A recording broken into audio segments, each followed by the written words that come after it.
Assalamualaikum warahmatullahi wabarakatuh. Baik teman-teman semua, video ini adalah lanjutan dari video sebelumnya. Langsung saja untuk selanjutnya, yaitu step 5 terkait dengan coklit, pemutakhiran data atau coklit. Pada saat Pantarlih mengunjungi salah satu rumah pemilih dalam wilayah kerja untuk melakukan coklit, step awal yang harus dilakukan adalah meminta pemilih menunjukkan identitas, baik itu KTP elektronik ataupun kartu keluarga atau KK. Dan Pantarlih melakukan pencarian data dengan cara menekan gambar LUV atau pada pencarian data gambar 1. Nah, kemudian memasukkan NIK atau NIK dan juga kartu keluarga atau KK atau nama pemilih sesuai identitas gambar 2. Lihat di gambar 2, lalu tekan tombol cari sesuai kategori pencarian. Baik, selanjutnya ke step 6 atau langkah ke-6, yaitu pencocokan data. Jika data tersebut ditemukan dan seluruh elemen data daftar pemilih cocok atau sesuai dengan identitas yang ditunjukkan pemilih, maka Pantarlih dapat memilih kategori pemilih sesuai dengan cara menekan tombol aksi. Seperti lihat pada gambar sebelah kiri, maka akan muncul pilihan antara lain pemilih sesuai.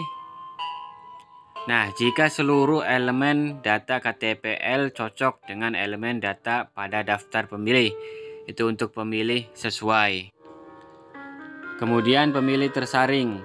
Jika pemilih tidak lagi memenuhi syarat sebagai pemilih, diantaranya meninggal atau ganda atau di bawah umur atau anggota TNI atau anggota Polri atau salah penempatan TPS.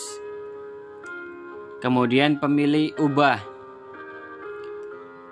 Jika ada perubahan elemen data hasil pencocokan, maka dapat dilakukan perubahan, baik itu nama, jalan, RT, RW, NKK, dan juga status perkawinan. Nah, di sini ada notifikasi reload data. Pada gambar kanan akan muncul jika pada saat melakukan penyimpanan data GPS pada ponsel dalam keadaan nonaktif, dan data tidak akan tersimpan sampai dengan akses lokasi GPS diaktifkan. Kemudian selanjutnya step 7 atau langkah ke-7, pemilih TMS atau tidak memenuhi syarat. Dalam pelaksanaan coklit, Pantarlih akan menemui pemilih yang tidak lagi memenuhi syarat sebagai pemilih. Pantarlih dapat melakukan pemutakhiran dengan melakukan langkah sebagai berikut,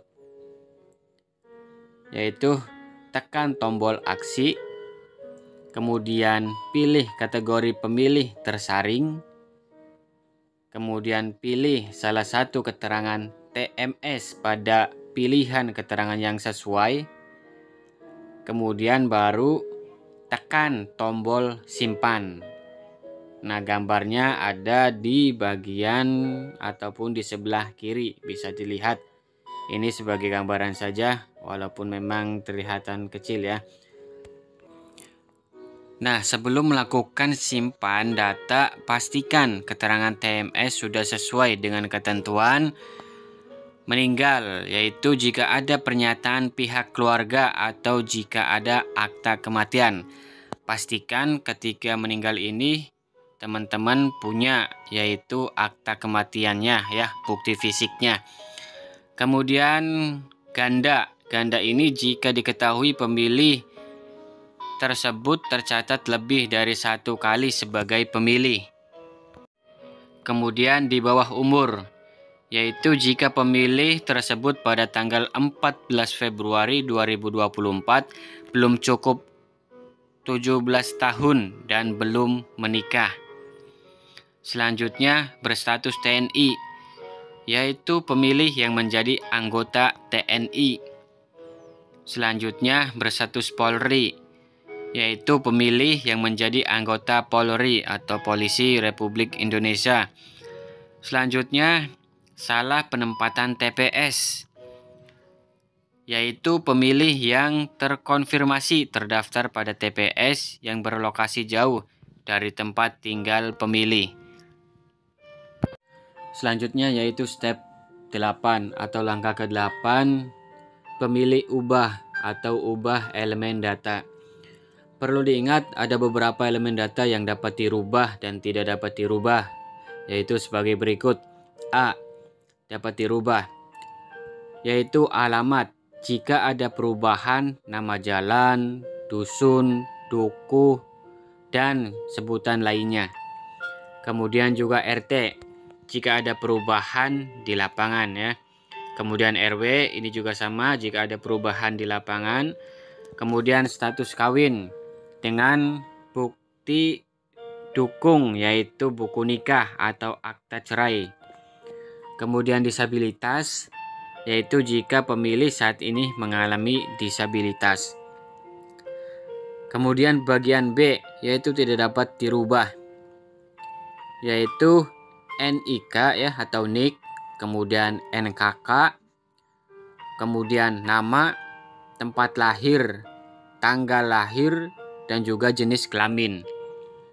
Nah, kemudian juga teman-teman yaitu ada keterangan status kawin, yaitu jika B yaitu artinya belum menikah, S sudah menikah, P pernah menikah atau cerai. Kemudian juga keterangan di sini jenis kelamin, kalau L itu laki-laki dan juga kalau P itu perempuan ya. Nah, poin B di atas dilakukan perubahan jika elemen data sesuai dengan elemen data pada identitas kependudukan sesuai fakta di lapangan. Dan Pantarlih sudah memastikan kesesuaian data tertulis pada KTP elektronik atau kartu keluarga. Nah, di sini juga ada langkah-langkahnya untuk teman-teman semua, yaitu tekan pada nama pemilih ya. Bisa dilihat bagian gambar yang handphone di bagian kanan. Kemudian lakukan perubahan data yang diperlukan. Kemudian pastikan elemen data yang dirubah sudah benar dengan ketentuan pada poin A dan B. Kemudian selanjutnya yaitu tekan tombol simpan. Nah, mungkin itu saja untuk teman-teman semua di video saya kali ini.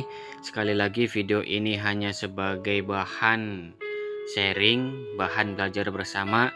Bila mana memang ada yang perlu dikoreksi, boleh teman-teman, kawan-kawan, dan para sahabat semua koreksi di kolom komentar. Dan juga semoga video ini bermanfaat.